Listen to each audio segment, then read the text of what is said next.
Bismillahirrahmanirrahim. Assalamualaikum warahmatullahi wabarakatuh.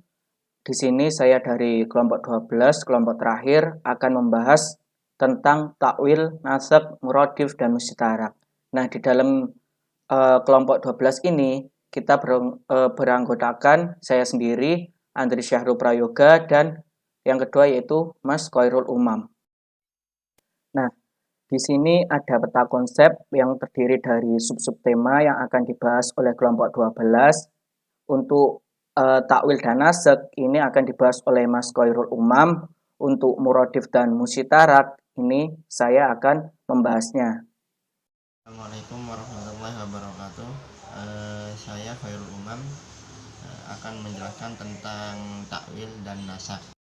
Yang pertama, kaidah takwil. Di sini definisi takwil secara etimologi berasal dari kata awwala yu'awwilu alan, yang artinya arruju atau kembali, yaitu mengembalikan makna yang sebenarnya, dan al-aqobah akibat atau pahala. Di sini takwil secara terminologi menurut Ibnu Manzur yaitu pertama, takwil adalah sinonim muradif dari tafsir. Kedua, takwil adalah memindahkan makna zahir dari tempat aslinya ke makna yang lain karena ada dalilnya. Yang kedua, ruang lingkup takwil. Takwil di sini dibagi menjadi tiga. Yang pertama, takwil dalam masalah furu'. Takwil banyak menggunakan nas-nas hukum syariat atau takfili karena banyak mengandung lafaz yang ambigu atau muhtamal, dan juga dijadikan lahan untuk berijtihad. Yang kedua, takwil dalam masalah usul. Dalam masalah usul kebanyakan tentang asma dan sifat-sifat Allah Subhanahu wa taala. Yang ketiga, selain itu juga tentang huruf muqatta'ah di permulaan surat-surat.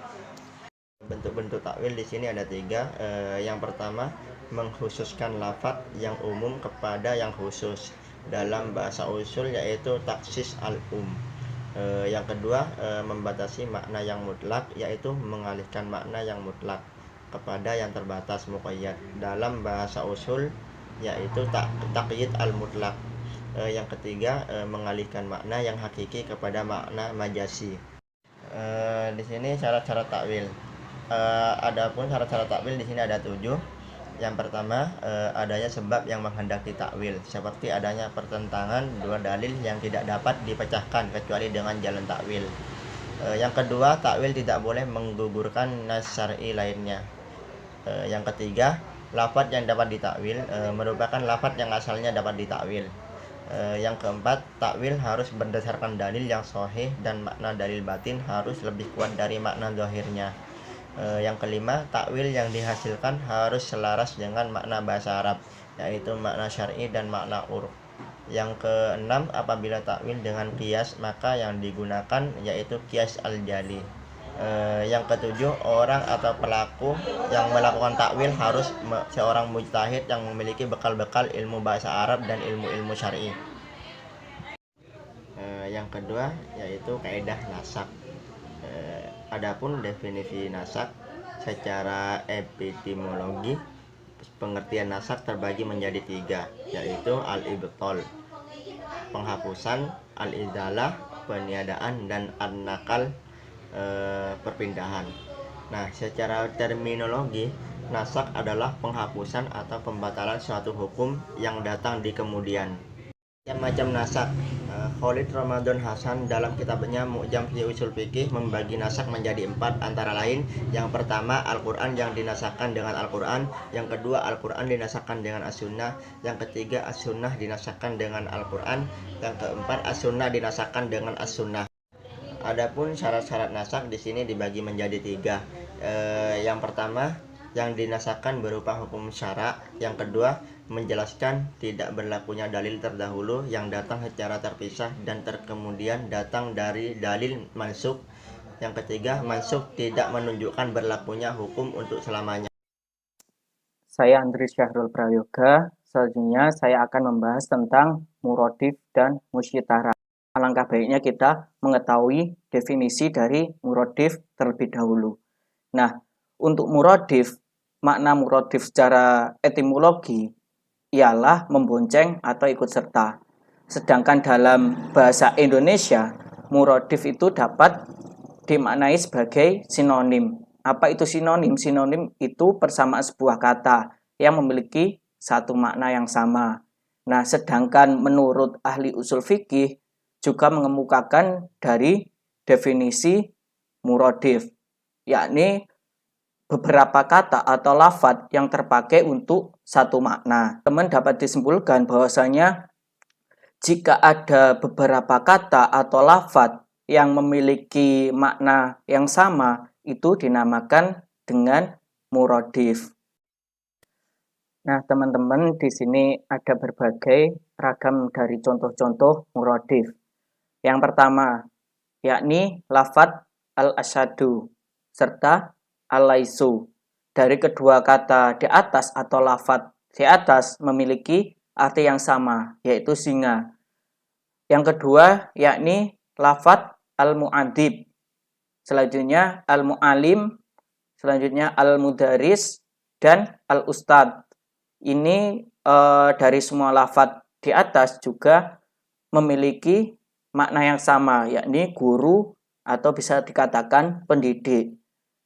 Yang ketiga yakni lafadz al-hiru dan al-khitu.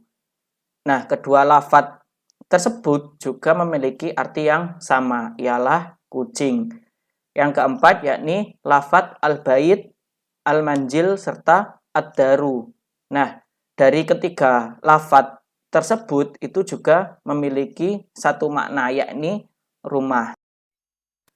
Nah, bisa ditarik sebuah kesimpulan dari berbagai contoh-contoh lafadz atau kata muradif, bahwasanya jika ada beberapa lafadz atau kata yang berbeda-beda tetapi memiliki satu makna atau arti yang sama, itu bisa disebut muradif atau sinonim. Selanjutnya, ketetapan hukum muradif.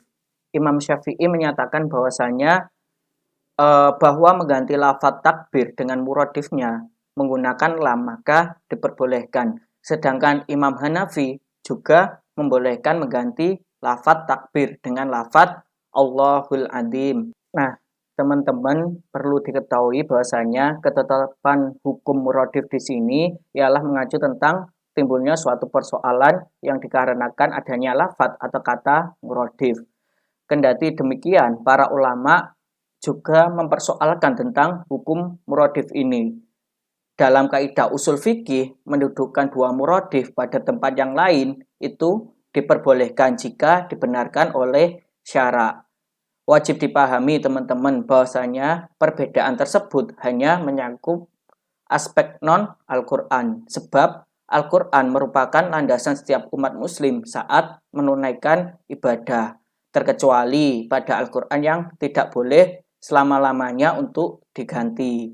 Bagi selain Al-Quran diperbolehkan mengganti kata dengan muradifnya. Dengan masalah-masalah yang ada dalam muradif ini, para ulama juga memiliki pendapat yang berbeda-beda dalam menanggapi hal-hal tersebut. Masalah dari muradif ini yang membuat adanya suatu perselisihan dari para ulama seperti dalam masalah zikir. Bagi golongan yang membenarkan dalam penggunaan muradif dalam masalah zikir ini, di mana bagi kalangan ulama menyepakati penggunaan muradif ini dengan menetapkan beberapa ketentuan-ketentuan. Nah, yang pertama yakni berhak memakai lafadz muradif apabila dalam pergantiannya tersebut tidak melanggar ketentuan syara. Yang kedua, berhak memakai lafadz muradif apabila dalam pergantiannya didasarkan pada ketetapan bahasa yang sama dan tidak dari bahasa lainnya.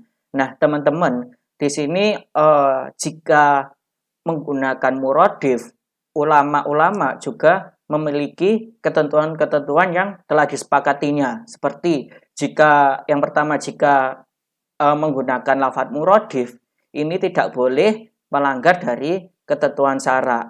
Nah, yang kedua, jika kita menggunakan lafadz atau kata muradif, ini tidak boleh menggunakan bahasa yang berbeda. Misalkan